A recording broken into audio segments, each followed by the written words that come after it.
I want to leave you off with one last thought before the Passover Seder tomorrow night.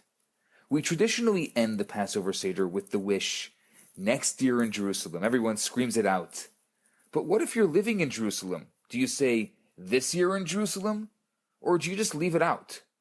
Hi, I'm Rabbi Yisroel Bernath, and welcome to a very special pre-Passover Daily Torah Thought. You see, you can be miles away from Jerusalem, even while living there.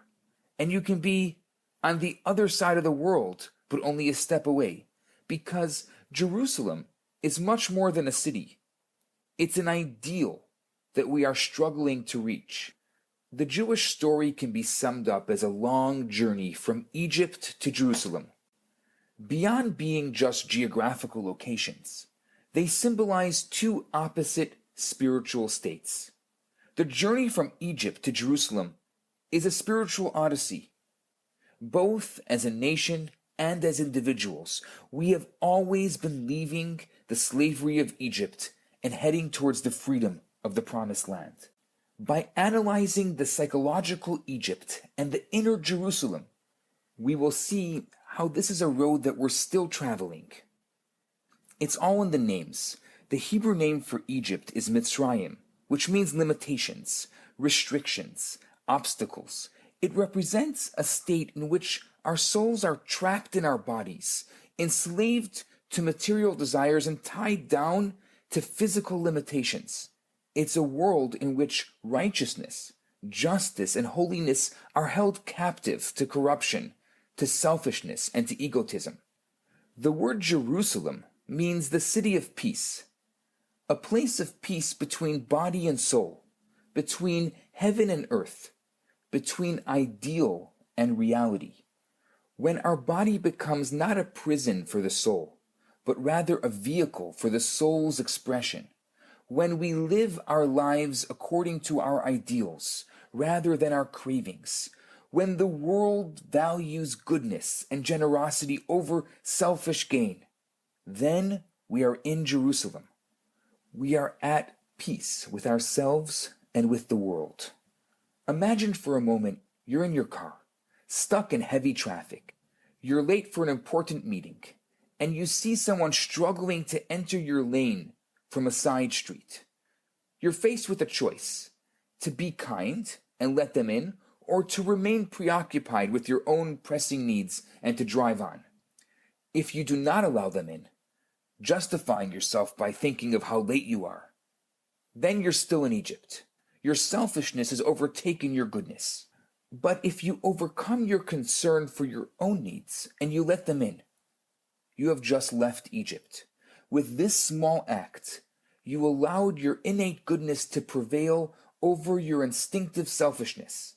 You're out of Egypt, but you're not yet in Jerusalem. In Jerusalem, you would automatically want to let them in. Your important meeting would be completely insignificant in comparison with an opportunity to do a favor for another person. You wouldn't have to conquer your selfish nature. Your nature would itself be kind and selfless. There would be no need for a battle to do good in the city of inner peace. It would come naturally. I don't know about you, but I'm not in Jerusalem yet. And if you ever drove a car in Jerusalem, you would know that Jerusalem isn't in Jerusalem yet. The Jewish people were born in Egypt, in slavery, but they were told that on the other side of a vast desert lies their destiny, lies their promised land. As our forefathers walked out of Egypt over 3,300 years ago, they were taking the first steps of a long journey to Jerusalem. Every generation since has moved further along the road to Jerusalem. The journey continues with us, but we haven't gotten there yet. Even if you happen to be lucky enough to be living in a city called Jerusalem, as long as there remains suffering, as long as there remains injustice and unholiness in the world, we haven't reached the promised land. As long as we remain slaves to our own negative instincts and selfish desires, we're still struggling to leave Egypt truly. As we sit at the Seder, we note that another year has gone by, and we have yet to complete the journey. But we're getting there. We are that much closer to the promised land than we were last year. We've advanced a few more steps in a march to freedom that has spanned generations. And perhaps this year, our efforts to better ourselves and our world will bring the fulfillment of the words of the Haggadah. This year we are here. Next year we will be in the land of Israel. This year we are slaves. Next year we will be free. And I say next year in Jerusalem, literally. I'm Rabbi Yisroel Bernath. As we say in Yiddish, have a kosher und freilichen Pesach. Have a kosher and a joyous Pesach.